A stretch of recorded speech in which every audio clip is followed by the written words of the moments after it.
Let's bring in new perspective right now. Corri Zoli is back, an assistant professor at the Maxwell School at Syracuse University. Thanks for talking about this.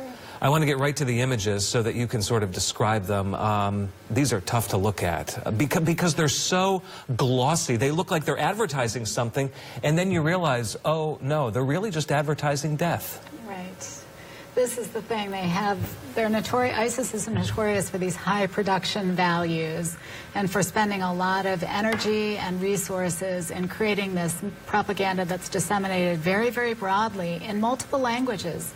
Some of these images were disseminated in German, French, English, and Arabic. Yeah, this one is Times. I mean, this is terrifying. We meet at Christmas in New York soon. That's what this is supposed to turn people on who are on the edge or thinking maybe I am one of those people. I'm going to do something. This is designed to speak to them, to try to provoke them into an attack. And so two sorts of people are of concern to law enforcement here.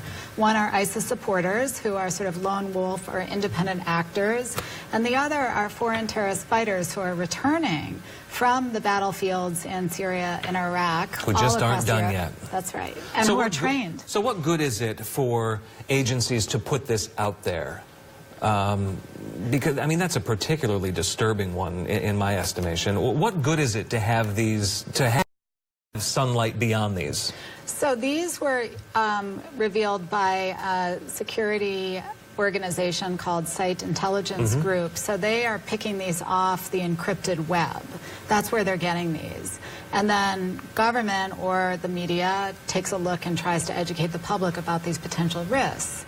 So these really are not being circulated by government per se. It's mostly by these security analysts who are trying to forewarn people. The U.S. State Department has also issued travel warnings for Americans who are traveling across Europe in urban holiday settings. Does ISIS have a particular affinity for Christmas time? Right. It has, it considers Christians and other religious groups to be heretical or even antithetical to some of their extreme doctrine. So recently they targeted a Sufi mosque, for instance, in Egypt. So this is a Muslim mosque, right? But it's a particular sect of Islam that they consider heretical. So they attacked this mosque and killed over 300 people. And we've seen attacks at Christmas markets in the past. If people have traveled overseas to Europe, in particular Germany, I mean, have you ever been to one? Yes. Take me, what is that sort of like? They're beautiful. They're gorgeous, right? They're absolutely gorgeous, very celebratory, lights, gorgeous decor and decorations. And food, and very festive. Really, you can feel the kind of magic of the season in these markets. So for ISIS to pull off an attack at one of those places, as it has done successfully in the past, that's another win for them, correct? They consider it a win in terms of terrorism, scaring the public into changing their behavior. Europe is right now hardening all of their Christmas decorations throughout these markets and cities. What do you mean by hardening? So they're those concrete barriers, they're wrapping them up like gifts, like presents, so that they can kind of disguise and decorate all of these, these barriers and other techniques. Well, so it doesn't look like a barrier, it sort of blends in with what's happening. Boy, we've come a long way, haven't we? That has to be the thought process. That's right. Well, we see that more here.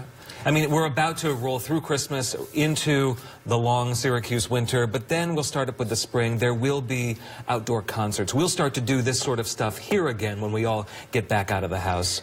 Will we see more hardening of events, even on the local level, even in little old Syracuse, New York? Yes, I think so. I mean, already in Syracuse, we have those concrete barriers in some areas of the city, and these are what they're designed for.